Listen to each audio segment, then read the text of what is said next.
Hey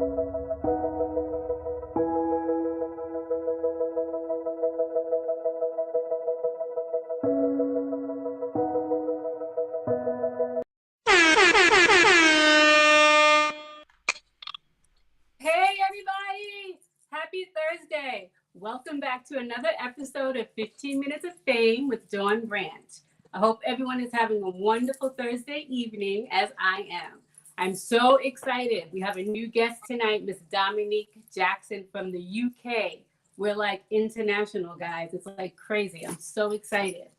Before we get started, though, we have to thank our sponsors. So I like to say hello to In Style Performance Wear in Orlando for all of your performance wear, leotards, tights, costumes, tutus, point shoes. She has it all. Go see Miss Linda. Also, my girlfriend, all things centered, essential oils. Yes, get your holiday presents in now. Get them ready. Go visit allthingscentered.com, essential oils and more. TGI Virtual Fundraiser for Student Achievement Institute, where they send college kids or high school kids to college, and we'll learn more about that later. We have Deliverance Travels, yes, by Miss Rosalind Shepard. So if you want to become an independent travel agent, contact Miss Rosalind, and we'll give you all the information on that later. And our newest sponsor, that's Entertainment Performing Arts Competition. They do dance, theater, voice, you name it. If they've been around for 20 years, they're the best in the business. And I'm honored that they asked to be a part of the show and support us. It's right up my alley. I love dance, so why not? So thank you to all the sponsors. And if you're interested in becoming a sponsor for the show, please contact us via Dawn Live now, or you can contact us on Facebook under Dawn Branch Works. Wow, got that out the way. Are you guys ready to meet Miss Dominique Jackson? Hit it, Mr. Kevin. Bam. Yay, Miss Dominique. Hi. Yes. Wait, you have theme music. Wait a minute. Tell me the name of this artist.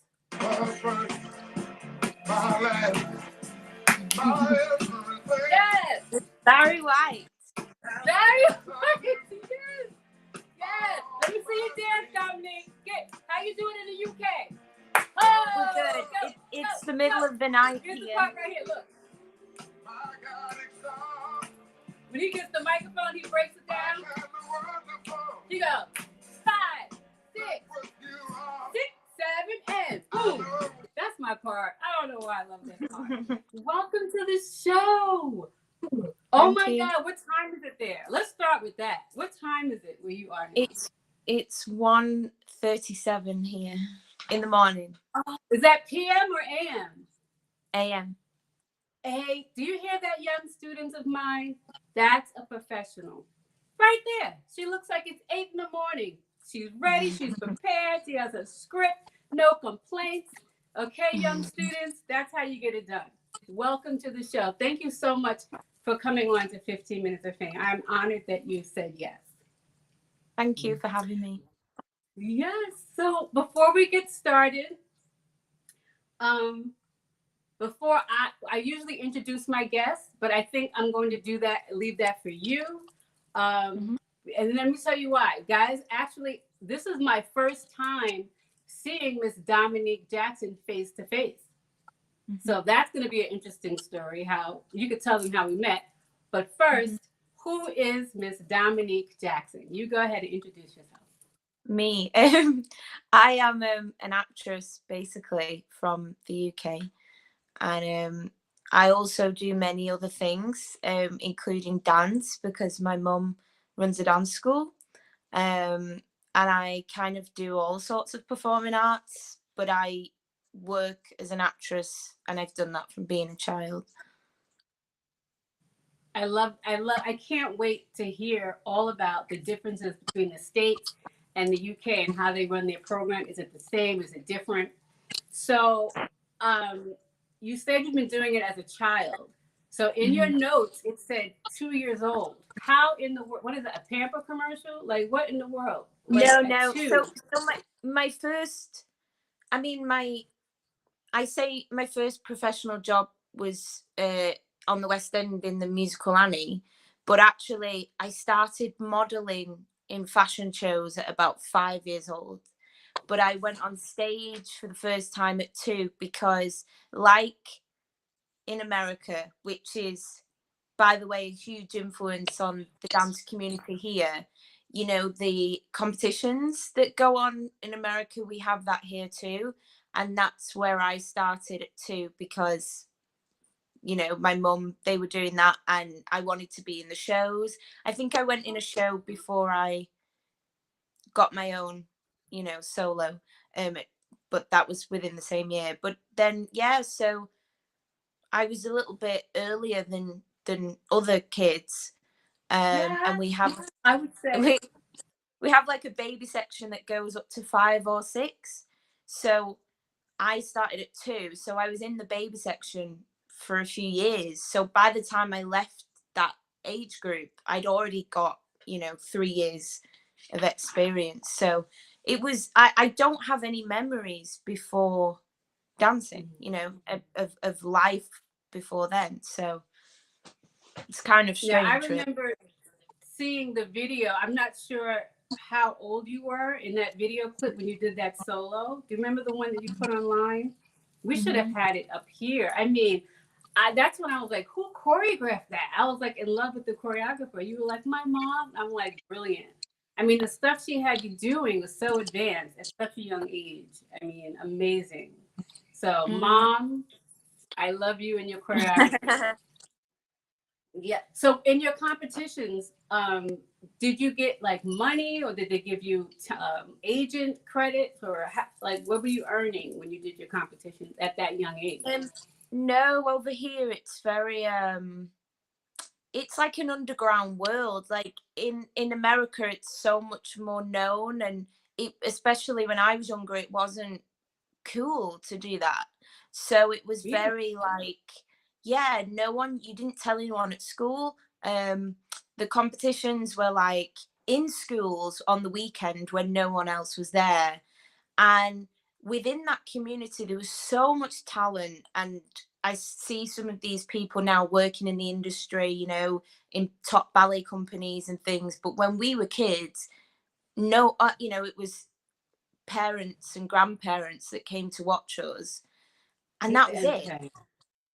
But So do we you were, think like what made it more acceptable was the American show here? So you think you can dance like after it came on TV, it gave credibility to it? Do you think that had yeah, anything? yeah, because I mean, when there started to be some competitions that became a bit more broader in where people were traveling in my mid-teens, but then by the time I got to about 17, 18, we all started to watch people on YouTube from America, and that's when it really opened it up, and it became like, you know, the standard. The kids were doing things that we'd not seen before, and it was like, oh, so it's not embarrassing what we're doing, actually it's kind of cool, like. Awesome. And so the Yeah. kids now, it is much more popular here, and we got the kind of UK version of Dance Mums a few years ago, and that again, it opened it up for kids that it is cool to spend your time dancing. Where I remember once at about 11, some of my school friends came round, and I'd hidden all the photos of me and things like that, and they found them, and it was like my biggest nightmare, and they were laughing like, why are you dressed, I was dressed in like a Spanish dress, and they were like, why are you doing this, it's so weird. And I was like, no, you know, but it's cool for them now to do it.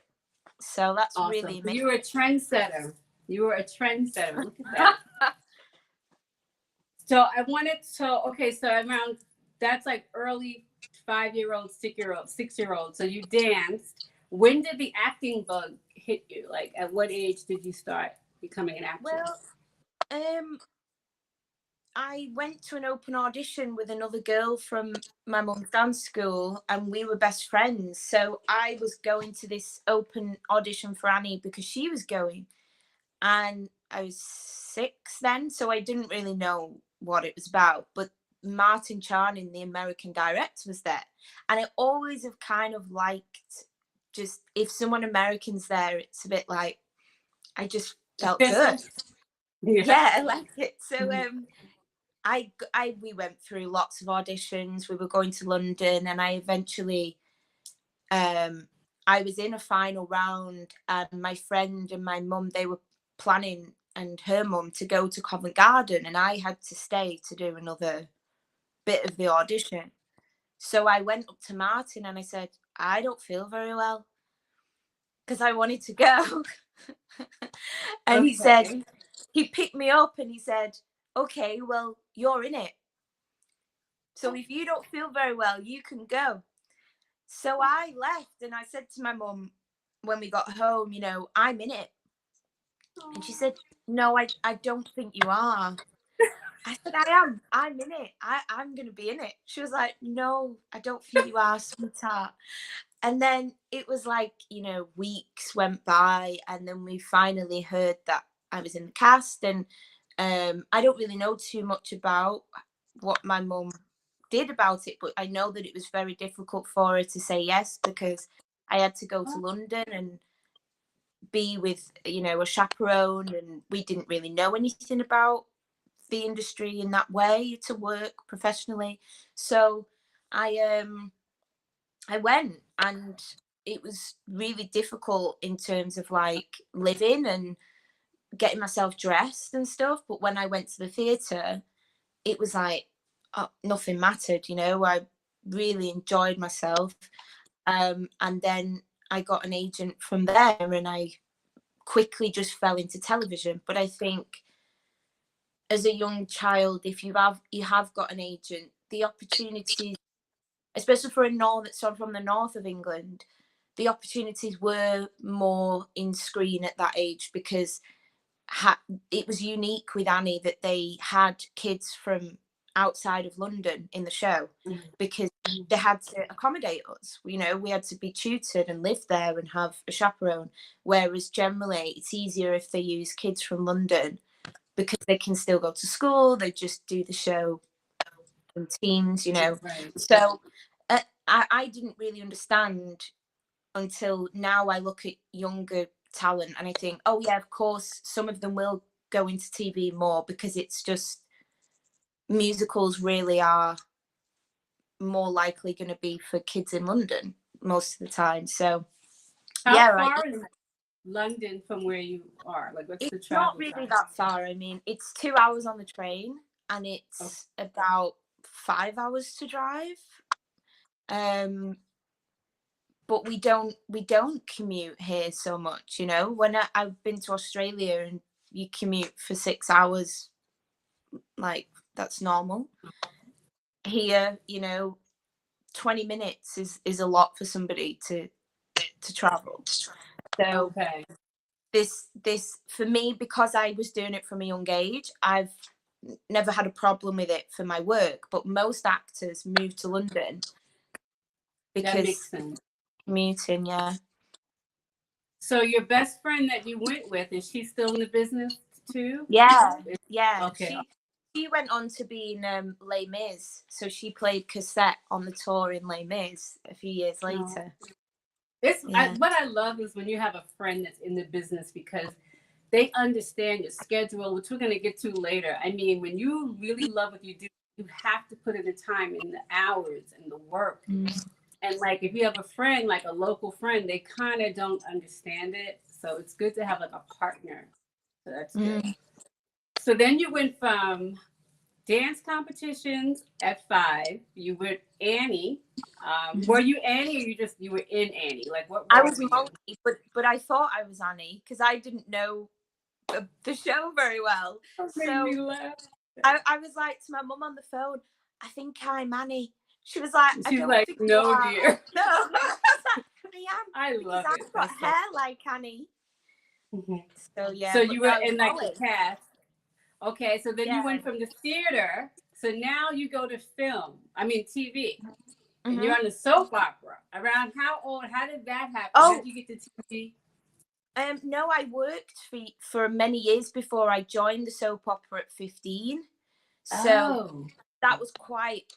I mean, before that I did like children's TV. I had a show with like a puppet, so it was like me and this little puppet, and we had our own show. And then I did like a TV film with a very famous actor, and I was working. I worked on a few adult shows as, you know, people's children, and then yeah, at 15 I'd had like a year of no work, and as a child that was uncommon for me.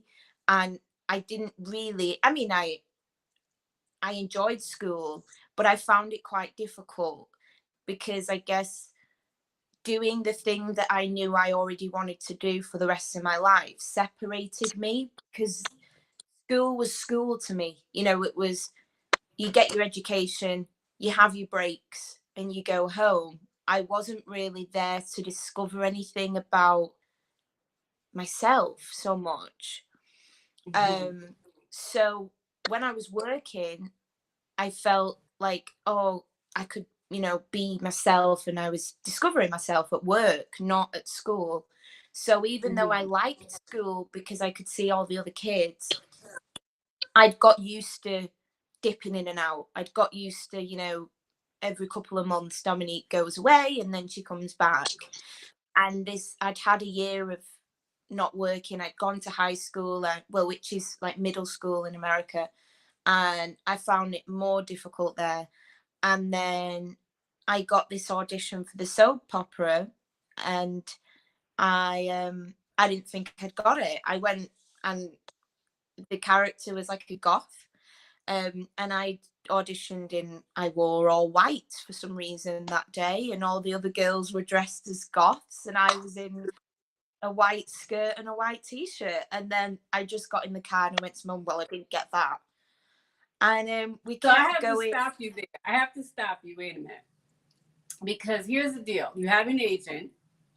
Doesn't the agent call you and say, hey, Dominique, I have this audition and this is what it is? And don't they kind of like tell you how to just, like, tell me what went wrong in the, like, what happened? Well, actually, my agent, this, my agent's based, so she picked me up from the show Annie, but she's based in a part of England called High Wycombe, and it's kind of like quite a posh area. And the funny thing I learned at that young age was that the wealthier people were that I was meeting at work, they weren't so bothered what they wore. They weren't as concerned. My friends at school that were really concerned about names and clothes that were fashionable. And when I was meeting these other kids, they were just like, hey, you know, whatever. They just wore whatever. So I was going to my auditions like that. I was going just in a plain t-shirt and just being like, hi. And I think it really helped me now, because I never, now I have to say, oh yes, I'm BAME, I'm a BAME actor. But as a kid, I had no idea that I was any different to anybody else. And I think it's because I was marketed in a way of just being, she used to say, be a blank canvas, just wear a white t-shirt, just wear a, you know, green t-shirt if you want. So this audition was in the north of England, and I think you got the breakdowns, but no, now I do that a little bit more. And I think in America I've heard more that you do go in there as the character, but I was used to just going in like me and then reading it. One of the first big roles I got, they asked me to read Harry Potter, and I was 7, and I didn't really read. So I had to read the Harry Potter book, and I was just on the first page for the whole meeting, like, and they just left me reading it. And I got that role, but I basically always became the character through the process. And that's why I probably had no concept of whether I was any good or not. Because I was just like, oh, we did this thing and then I left. So yeah, my agent, she just said, you know, I do think I'm a little bit guilty of that sometimes. I just kind of go in. You know, I'm so excited that I don't really I feel that I've always tried to find the inner part of the character before anything visual, because even as a person, like putting makeup on and things like that, it scares me a little bit. So I have to find my inner confidence before I get my outer. So the things that were going on for me, I think, in the room before I went into that audition were creating the character, because she was a goth and she was a little bit reserved and a little bit like cynical. And because I got there and everybody else looked different to me, that was going on for me, because I was like, well, I'm not fitting here. I'm not going to get this. Who am I? And that was building the character. That's just a perfect testament, if my students are listening, or anyone, is that what is for you is going to be for you regardless. I mean, that's just shows you right there. You went in like, oh, this is supposed to be a crazy goth person who, oh, okay, I'm wearing my white angelical shirt, and you guys figure it out. Just look at me and look at me as a person when I'm bringing, not so much the costume.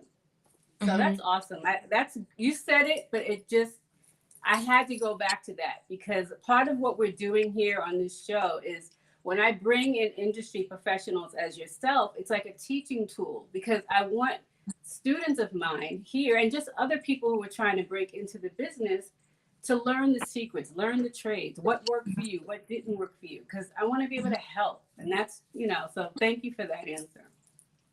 So now you're on this television show around 15. How long did that last? And then what was your next project after from TV? So I was there for 3 years, and during that time I was doing like our exams that we do, GCSEs they're called. They've changed the name. Have they changed the name? I don't know, but like the exams that you do to graduate middle school, that then takes us on to our college, which is your high school. And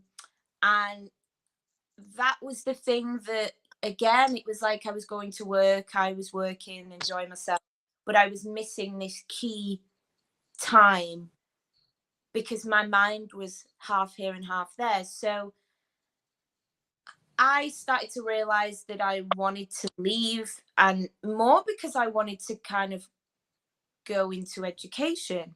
I didn't really talk about it, but I was like, you know, I wanted to kind of think about going to drama school. But because I was working so much, I was getting better. I was getting really confident on camera. And it was a bit like, well, why would you quit now? You know, why would you? So when I left the show, I started to quite quickly get seen for high responsibility roles, quite mature roles. I did do some dramas, but I was being seen for roles that much older women were being seen for. Oh goodness. Okay, let's backtrack, because that's huge. So your audience that saw you on the soap opera around 15 has seen your puberty, right? They've seen you now growing up, the awkward stage, though, right? So for one, how did you handle that to help someone else with that? And what would you have done differently? Well, what helped me massively, I think, was the fact that I was a goth, because it made such a clear distinction between me and the character.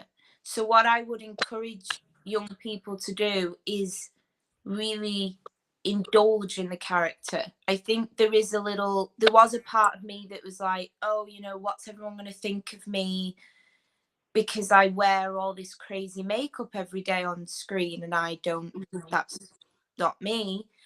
And yeah, I think that was the thing that protected me in a way, because there wasn't so much interest in me, because they just saw the character, everyone. And my character was a little bit, she wasn't really considered to be too much of a baddie, but she was, bad in the way that's like, a bit feisty, kind of you know, so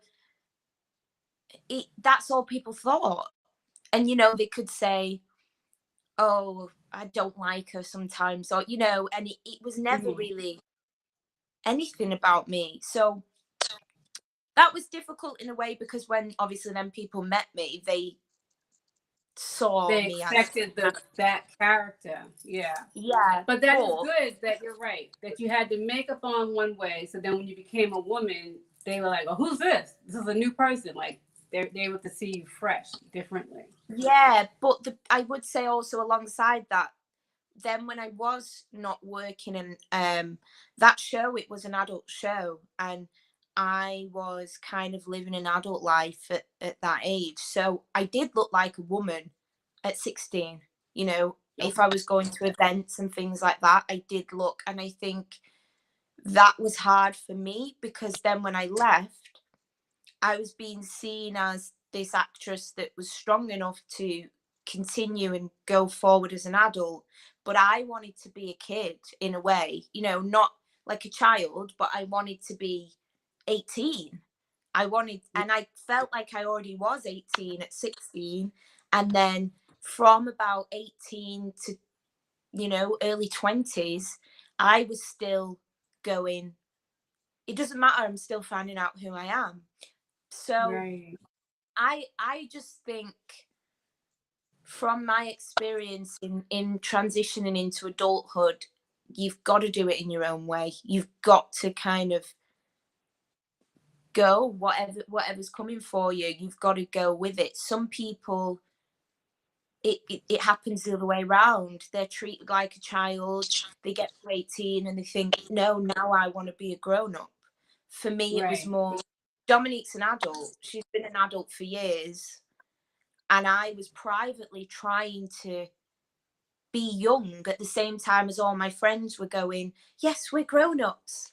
And Yeah. so it was really internally weird for me.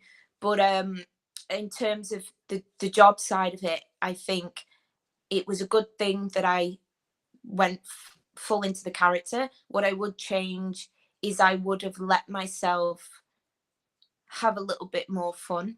I think I could have had a little bit more fun at that age. Okay. Yeah. Mhm. That sounds like almost like a Michael Jackson story. I'm not reaching, but it is. I mean, your childhood, you did this your whole entire life, and this is why when I met you, let me just tell the audience what drew me to you is you're a comedian. You are hysterical, and anyone knows me knows that I love comedy. So it's almost like you're living your childhood silliness out now, and I totally see it. I mean, Mm-hmm. every day.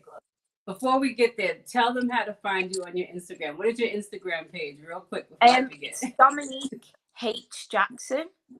So it's this Dominique here with a H for Hannah and then Jackson at the end. Go follow her, and you'll see exactly what I mean. Every morning, guys, I would go scrolling through my Instagram, and she's doing something hysterical every day, whether it's stretching, singing. She has a different character. It's just she cracks me up, and I live for it. So you're just acting out your childhood life as an adult. It's all good. So speaking of adulthood, so now you're an adult. Mm-hmm. Um, you did Goth, you did Annie. Now Mm-hmm. you're an adult doing movie roles, women roles. Mm-hmm. Can you explain like what was your most challenging role as an adult on film? On film. Um, I think there was a time when I was getting a lot of roles where the characters were quite vulnerable and like damaged. Okay. And that was easy for me to do because I had this internal vulnerability that needed to come out in some way. So it was at that time when it was happening, I found it so thrilling. But it was difficult because it was like, without me, now I know more about psychology and you know, things like that. I know that what was really going on for me was that I was showing myself at that time. So I think that was really difficult. I didn't know it was, but I often look at people now and look at the actions around what they do. You know, even if I'm looking at a character, that's how I work them out. What were they doing at that time? And I can work out maybe what they were feeling. And this is where I say I could have had more fun, I think. I was very intense. You know, sometimes I'd go to an audition and I'd not have spoken to anyone for a couple of days because I was just so focused on going and showing them what was inside of me. And then when I get the job, it was so easy because it was like I get to show you this dark, you know, part of myself that's vulnerable. But it was taxing, you know, it was difficult because then you had to shake it off and think, well, Yeah. who am I now? So now I've understood that and worked through it in, you know, in my 20s. Everything's so much easier now because I know where the line ends with me and where the character begins. So That's the great point. Could you teach that to us? What is your ritual for that? How do you shake it off? What exercises do you do? Well, you said you get zoned in, but how do you release it?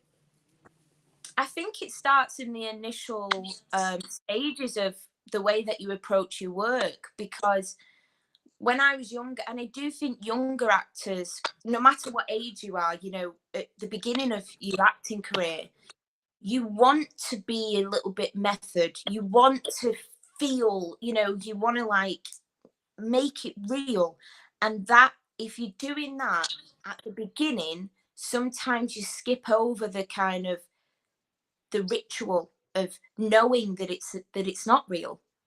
And like one of my very close friends who is my acting coach, he taught me, you know, you need to have a ritual, whether it's just, you know, you say a prayer, or whether you rub your hands, or whether you, whatever it is, to tell your body that now we're acting, and then we can forget when it's over. So I think what I overlooked as a younger person, that I just wanted to get there, so I was missing out. And that's where now I'll do things in the beginning stages of the process that I didn't necessarily need to do before, and when I'm doing them now, it's like, is this making it worse? Is this?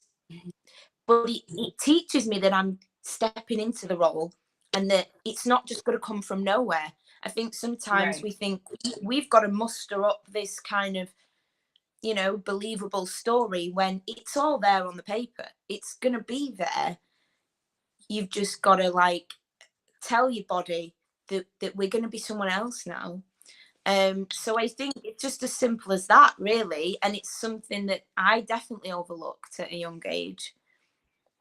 Okay. You might have, if you had gone to acting school, I'm sure you would have learned that. But it seems almost Mhm. like you're such a natural at everything. You just kind of like taught yourself, self-taught, pretty much. Yeah, So but I don't agree. don't don't knock yourself down too bad with that because you didn't learn that. Hmm. So yeah. So, but that's good. So now that you're able to help our audience with that. Hmm. So we know you dance, we know you act. What about singing? Do you do that too? Yeah, so singing, my brother was a really talented singer when we were kids, and he sang a lot. So I had singing lessons, but I didn't ever think that I could sing. Okay. Um, so I just used to do it, like not like half-heartedly, like really, really try my best, and you know, make my whole family sit down on a Saturday evening while I sang for them. Um, but I just had a big lack of confidence, and what I like about singing now is that it's probably one of the most vulnerable things you can do, because there's nothing to hide behind. You know, you do a little note wrong and everyone knows. Right. Um, so that's what was going on for me at that young age. And coming from a dance perspective, which, even though I am an actress, I still come from a dance perspective on everything. is that we're kind of perfectionists, you know. So it's just like Yeah. then stepping into vocal, it's like, oh no. And I've just gone at it for all my life, just singing all the time, to the point where there's been times I sang in a play. I think What's it was your like, go-to audition song? Like every audition, you know you're gonna sing this because you can nail it. no, I change. I can change literally just before I walk in the room. I'll be like, no, I'm not gonna. So that's what works for me with singing, is just being spontaneous, just Okay. doing So anything. what do you generally have to have? Like a pop song, a slow ballad? Like what are your three things that you do? Up tempo. Why do I do that? Up Yeah. tempo. Well, I don't know why I do. in in auditions, we usually get told, you know, pop rock song or musical theatre. But being BAME as well, like a lot of the time there might be things like Motown, depending on the shows, like Okay. do something like that. So that's where I started off. And then after I started to go to auditions, I just will sing anything. And then I've got a choice when it gets to it, because I realize that they see a lot of songs and they see a lot of the same songs.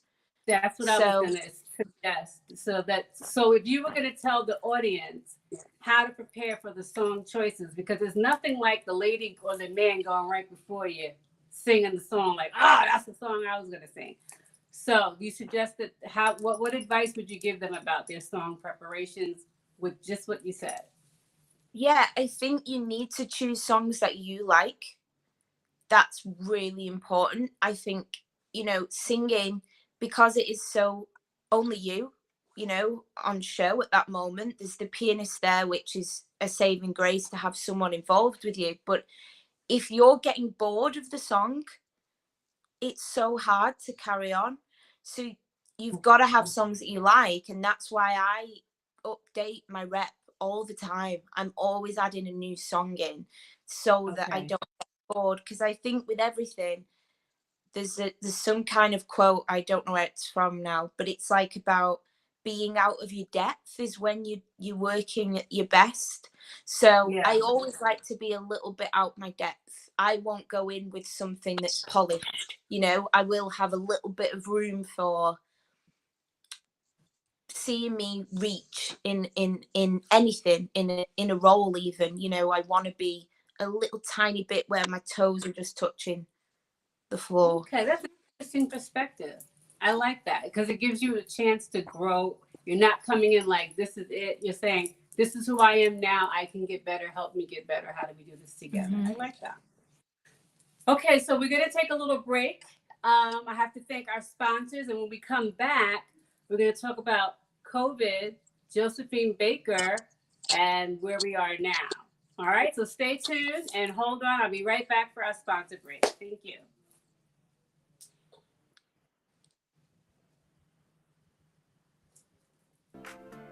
Tonight's episode is sponsored by the following: TGI Virtual Fundraiser for Student Achievement Institute.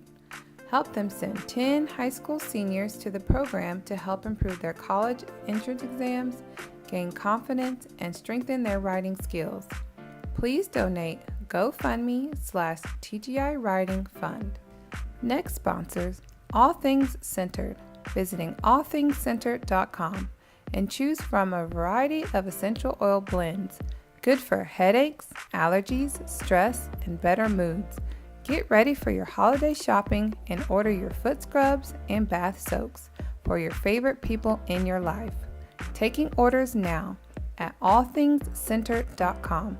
Use code DANCE for free shipping. InStyle provides dance wear, dance space, and point shoe fitting. InStyle's November special. Find us on Google, give InStyle thanks with a 5-star review, receive $5 credit on account. Next sponsor is Deliverance Travels. Are you looking to earn extra money and gain financial freedom and time? Become an independent travel agent and create financial freedom and travel the world. Take a chance and move on faith. To pursue this new business journey and help change lives one at a time, including yours, contact Rosalind Shepard or Yvonne Johnson Chuck at 347-206-3363. That's 347-206-3363 and gain your financial freedom. That's Entertainment. That's Entertainment is excited to celebrate 20 years this 2020 season. They are a competition and convention offering live and virtual events for dancers, singers, actors, models, and instrumentalists. By tuning in with Dawn Branch Live, you will receive a free virtual solo or $200 off your studio when you email info@that'sentertainmentpa.com with the code DBL20.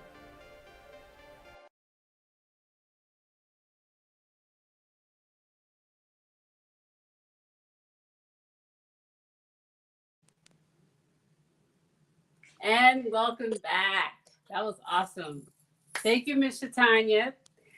Oh, wow. Okay, so Miss Dominique, when we left before the break, we were talking about Miss Josephine Baker and your role that you were playing right before COVID hit.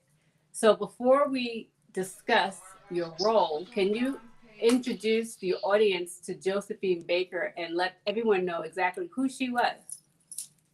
Yeah, so Josephine Baker was the first kind of Black superstar, you know. She was American and she started off as a dancer, and she really quite quickly ended up on Broadway. And then she was offered to go to Europe in a Negro show at the time. And she went as a dancer, and she was just so kind of outstanding, really, as a person, her personality. And she blew up into this act. You know, people couldn't take their eyes off her. She was, you know, well, I don't know, you know, crazy, because people say, you know, but crazy in a way is like her dance moves, the way that she was on stage was crazy to people, because she was like explosive and fearless on stage. So she had such a huge career in terms of like the business side of it. You know, she was breaking barriers. She was people were buying her products. They wanted to look like her.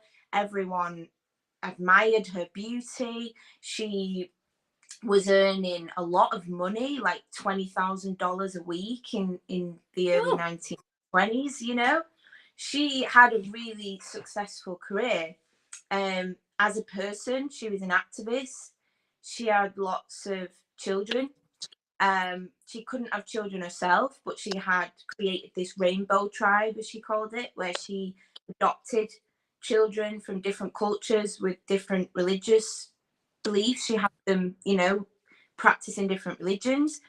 And yeah, she just had this idea of the world being together and colourful. And what she brought on stage was what she really wanted to bring to the world. So she was Josephine Baker, but if you look at her movements, she was like a force to be reckoned with, you know. She was also bisexual as well. So in that time, she was like doing things that and being open about things that people were gobsmacked. And that's what brought her to prominence, you know. So you talked about her movement style. Now, you said you were mostly ballet and maybe jazz. How did you train to do her style of movement? Like the choreographer, like tell me the process for that. How you learn how to move like her. I had some things on my side, like I think tap helped a lot. Oh. Because of the music, because you generally tapping to music from the 1920s, and the music is a good access point to any era. I think if you're having to play a character from a different time if you know the music. So with dancers, that's so easy because we're dancing to music that regular people are not listening to. So I had that on my side. I also had on my side that I'd always had this keen interest for like bad dancing.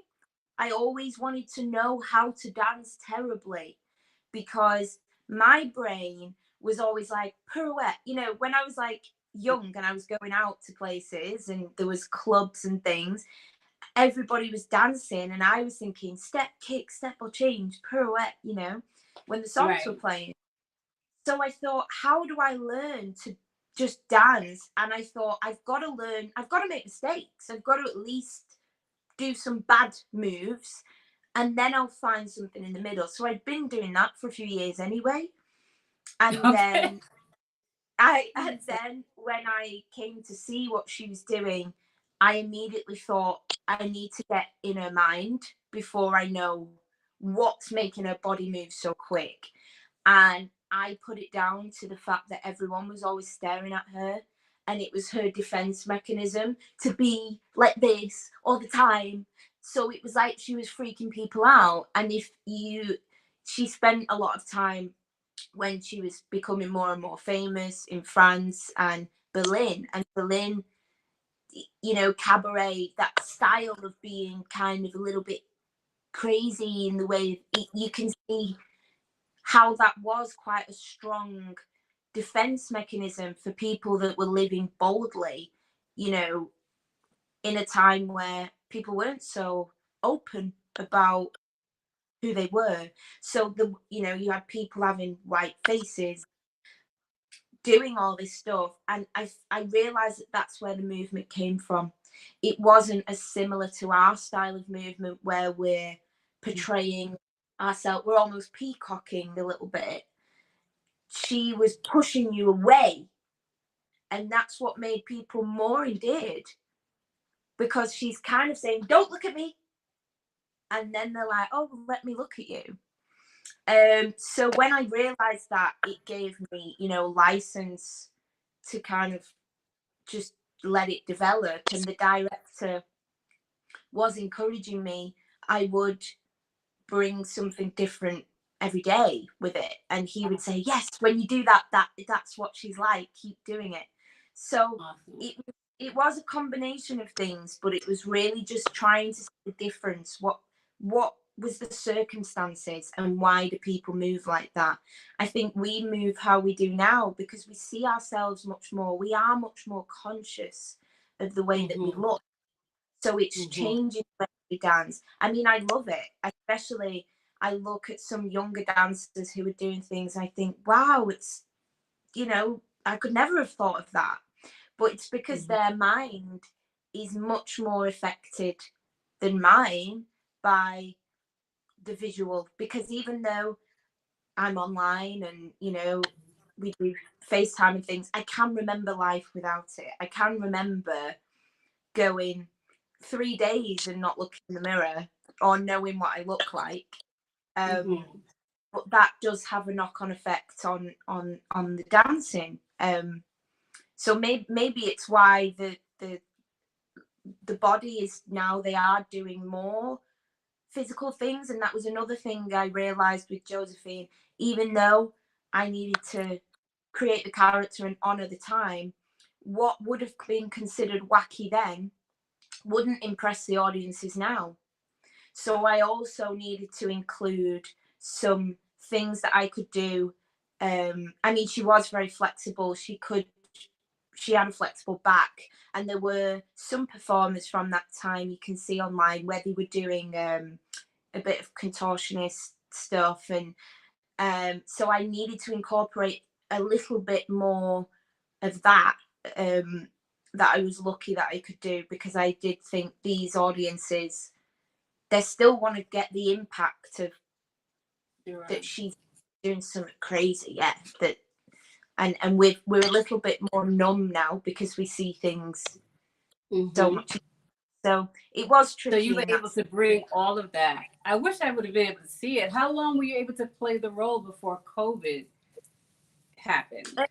So we finished. So this was like this. This is the first original musical from this company that they, you know, tour big musicals like The Book of Mormon, The Bodyguard. But this was an original German show. So it's kind of a baby in its journey. It's we finished in March, I think. And yeah, obviously because of COVID, none of the theatres are open, but it has got big plans, you know, because it is unique being a German show, but having all the kind of well-known, there's a lot of well-known acts in it, not just Josephine Baker. So I think it's got a big future. I hope that they bring it back and bring you back on and they don't close it permanently, because I think that's when I remember, I think I found you online right about that time when the show shut down, and I would watch and listen to, you know, how you would remark about it, and you were pretty down at that time. And I don't know if you remember that, but I followed you, so I remember knowing about that. So Miss Baker obviously is an icon. Is there any other icon, let's say, person that you would love to play? Yeah, there's a few, but like, I mean, I think it's difficult to play someone who's real, but it's a challenge that I really enjoy. Like now I've done it, I think, oh yeah, I would, if I was lucky enough to do it again, I'd love to. I'd like to play Shirley Bassey, who is a famous Welsh singer. When I was younger, people used to nickname when I was in the TV show, they used to call me Whitney. I've never really seen a resemblance, but it's like, you know, I like the idea of having to get in someone else's skin. I do like that. I mean, there is, you know, when they're looking for somebody to play a real person, they really look hard because it is so particular. It's not just about the visual, they've got to get the essence. So I even auditioned to play Mariah Carey once, and I was like, really? Like, but yeah. I can see it. Can you sing like Mariah? Your brother probably. Well, use his voice and like. Yeah, no. Yeah. It's broad, you know. I think with Josephine, I'd never thought about it, and it came, and it was like, wow, yeah, I've got all the skills to do it. So I like Shirley Bassey. I know a lot about her, and I think, yeah, I think I've got the skills to do it. Others, it's like the more, if it came along and people believe in you for the role, it is. It's like, are you right? And I think you want to honor the person. So if there's someone else that's gonna show that person a little bit more authentically, then you want that to be true. So I would like to play many people that are real because it's so detailed, but only if, you know, the creative team and people think, yes, this is right for you to portray that role. So yeah, I'd quite happily have a go at a few people. Well, you mentioned some American artists. You said Whitney, you said Mariah. Would you ever consider actually moving to the States here and make this your home and continue working here? I have no idea. I mean, I'd love to work there. I've always seen that as part of my vision. When I was younger, I think it, again, like I was saying about being excited, I auditioned to play Hannah Montana when I was a kid. And I was adamant that I was going because I just wanted to be in America. And I said to my mum, you know, I'm going to take this bag when I go to America. And I just wanted to be there. But when I realized as a child that the only thing I really knew was the Disney Channel, then I thought I needed to slow down a little bit, because as I was going for more adult roles as a teenager here, I thought my idea of America was much smaller than, you know, Yeah. the reality. It's It was a very kid. complex. Okay. Yes. Well, I mean, it looks that way just even, you know, outside of the industry too, because there's so many more people. But I really, as a kid, I loved the Disney Channel. I liked how fun American people were on screen. Even as a young actor, I used to think there was a big difference because American shows made me feel like I wanted to be in, like, you know, people could be going through a bad time, but I almost wanted to go through it with them. Whereas I felt like the UK programs were showing more of like a different tone, like more what I saw as my reality. It was my reality that I saw.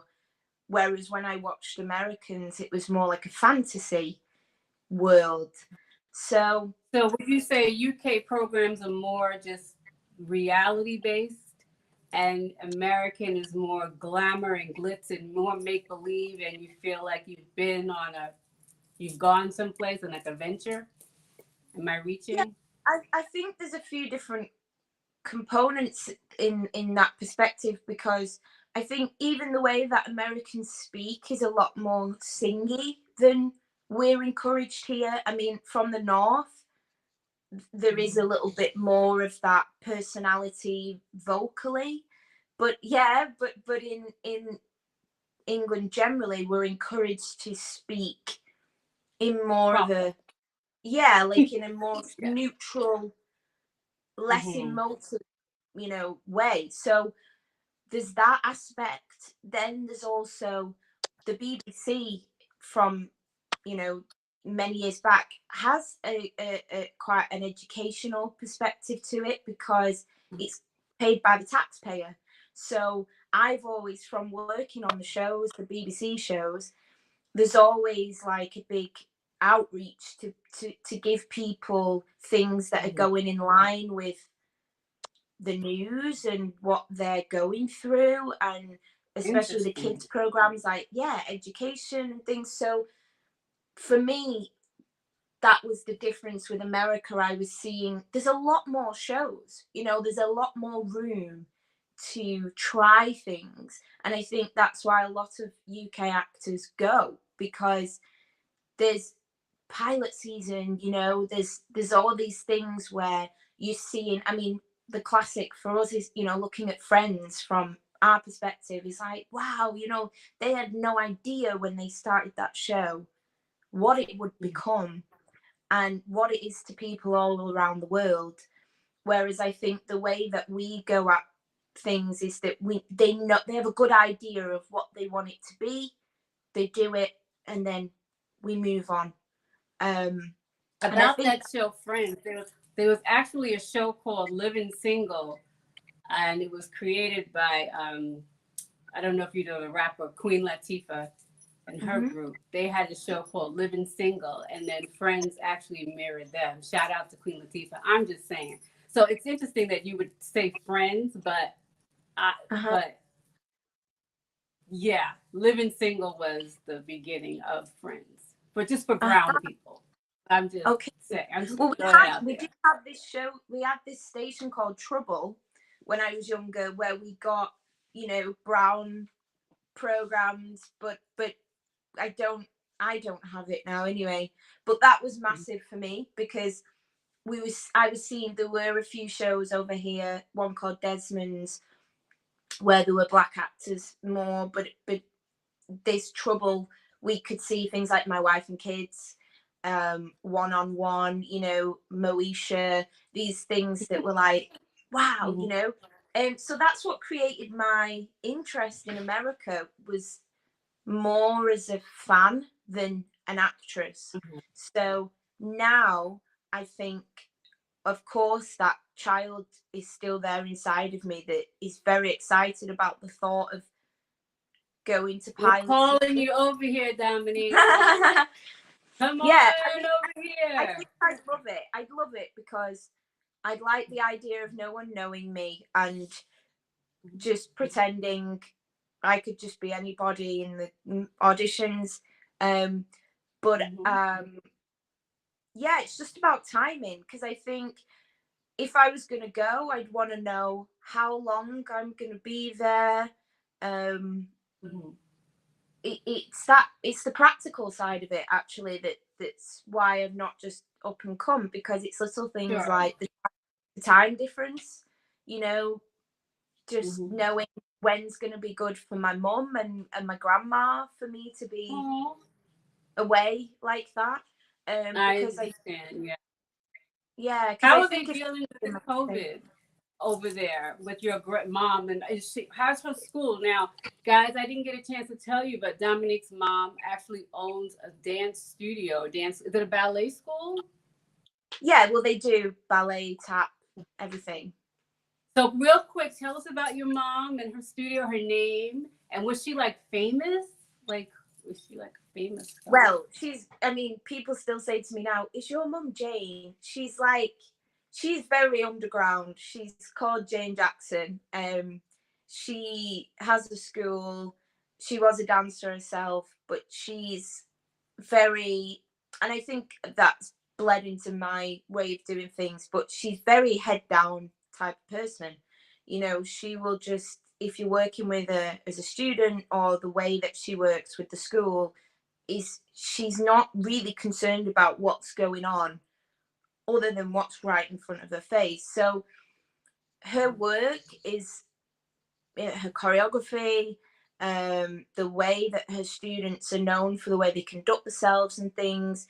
People have a really high opinion of my mum and her work, but she's just, you know, she's quite shy, actually, and people don't see it because she's so tough, and she just gets, you know, she'll get the results out of students, but actually she does it that way because she's shy. And that's the fun thing about my mum, because when you meet her outside of the studio, she is very kind of girly and shy and sweet, but when she's teaching, she's like you know. I can't imagine where she got that from.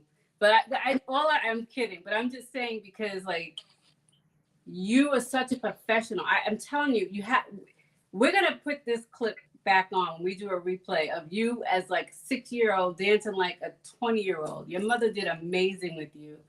And that's why I have respect for great choreographers and technicians. And when I saw that, I had to reach out to you and talk about it. And I would love to put that on the page so that they can see some of the stuff that your mom did. Now, one more time, what's the name of your mom's school? So if anyone wants to Google it. It's called Jackson Dance Company. So it's quite okay. We love you, Miss Jackson. Oh, we love you, Miss Jackson. Oh, Jackson. So what will you do? Like, is your mom going to retire? Like, do you think you will end up taking over the studio? What are your plans for that? It's never been my mum's hope for me. Because I think as I got older, she started to see that, you know, part of the reason why I danced was because my mum was so busy, and it was like, if I don't do it, then I don't see her so much. And she started to realize that, I think, as an adult for me. So she would never encourage me to, but I've got it's more about not just taking over a studio to be, you know, carrying on dancing and things. It's more that I want to, like you say, help people and be a support to young people, because although, especially with child actors and things, people can think, oh, they're children, you know, they're just kids, and there is a lot that obviously was working for me and has continued to work for me to continue working for so many years, and those things have come a lot from my mum.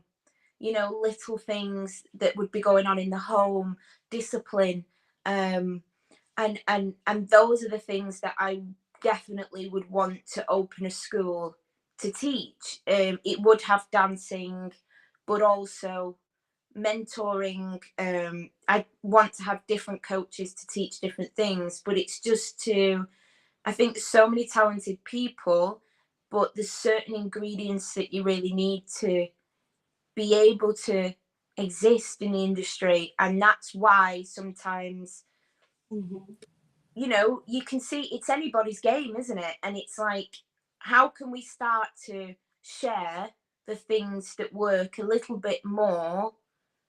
Because other industries do it, you know, it's not like the industry's only getting bigger. So I just think I just want to see the standard higher and higher. And I think that does come from competitive dance, because it doesn't do anyone else any good if the standard's not high.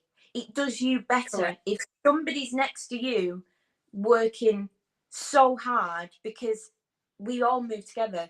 If everybody's relaxing and, you know, thinking, as a lot of young people do with Instagram, oh, that person's doing this, so I'll never. We need to actually push further on in that attitude and go, no, let it put a rocket in your bum. Let it make you work harder, because that's what's going to create. You'll feel better when you do get something. You'll feel, and it is taking more for people to feel that. I always imagine it as like water coming over your face when you've really hit an achievement. And it might not be someone else telling you something. It might be a little personal battle that you've won. And if everybody around you's going as fast and hard as they can, we're all dealing with different battles. We're not the same. So that's what I'd like to do in terms of when my mum kind of has had enough, then I will start to look at, okay, all my friends, all the contacts that I know, how can we now carry on the legacy of hard work and education outside of school? That not everybody has to be a dancer professionally, you know, if you don't want to, but those things that you learn in dance class, they set you up for life. If you can do that when you don't feel like it on a Thursday night, then you can do something else that you like a little bit more, you know. So yeah, that was great. So I want to end with this dance competition. One of my sponsors, that's entertainment. Even though we're in the States, they're doing virtual. Okay, so I'm putting this out into the universe. I would love to see your mom, one of her students, on one of the entertainment dance competitions. That would just melt my heart. See your mom choreograph with one of her students for that. I'd be like, oh my God. Or guess what? Look what else I want to put into the universe. How about this? What if I did some choreography for one of your mom's students and we combined it and put it together and put it into the dance competition? I would love it. I would never want to leave you, Dominique. Your energy is infectious. You're brilliant. I want to stay in touch. I'm trying to figure out ways how we can work together, because I did say to you about 6 months ago that we were going to work together, and look at us now. Like, I never would have dreamed this happened, but I believe that when you speak something into existence and it's powerful and it's from God, it's going to happen. And here we are. So I just put that into the universe. So let's see what happens. Any last words of encouragement for your young audience members or anyone looking to break into the field? Yeah, I think I recently think about this, because as I got older, I thought that maybe thinking so big, dreaming so big, and fame and this type of stuff was not so good. But I don't think that anymore. I encourage you. I think if you think about being successful or famous or whatever it is, do it like a child. Do it with that heart that you had as a kid that thought, I want to be. That's the person that's got to, you're doing it for, not, you know, all the other things that can creep in. So that's what I want to encourage, you know, people to do now, is be that kid that may have wanted to be famous. They didn't know anything negative about that when they thought that.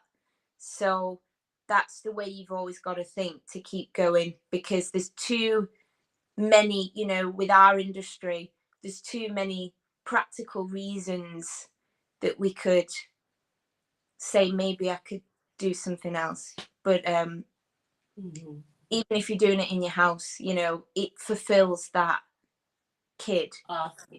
And Beautiful advice. And do it in the white t-shirt. Just be pure and I love you for that. Well, before we let you go, I just want to thank our sponsors once again, In Style Performance Wear. We want to thank my friend, All Things Centered. We want to thank TGI Virtual Fundraiser for the Student Achievement Institute, Deliverance Travels, and our newest sponsor, that's Entertainment Performing Arts Competition, where you and I are going to figure out a way how to enter one of the students in. Thank you guys for watching. Before we go, how can anyone get in touch with you again? Dominique H. Jackson on Instagram. You can get me there. Awesome. Thank you so much for staying up and waiting with us. We love you here in the States. I can't wait to meet you in person. I know it's going to happen. You're brilliant. Keep going. And I wish you all the blessings. And tell your mom I said hi. And next week we have, my friend Cedric Thornton from Black Enterprise Magazine. He does casting, music editor. He's a digital editor for for Black Essence Magazine. He'll be here. Thank you again, everyone. And I'll see you next week, 8:30. Bye, Dominique. Thank you, Dawn. Thank you. Bye-bye.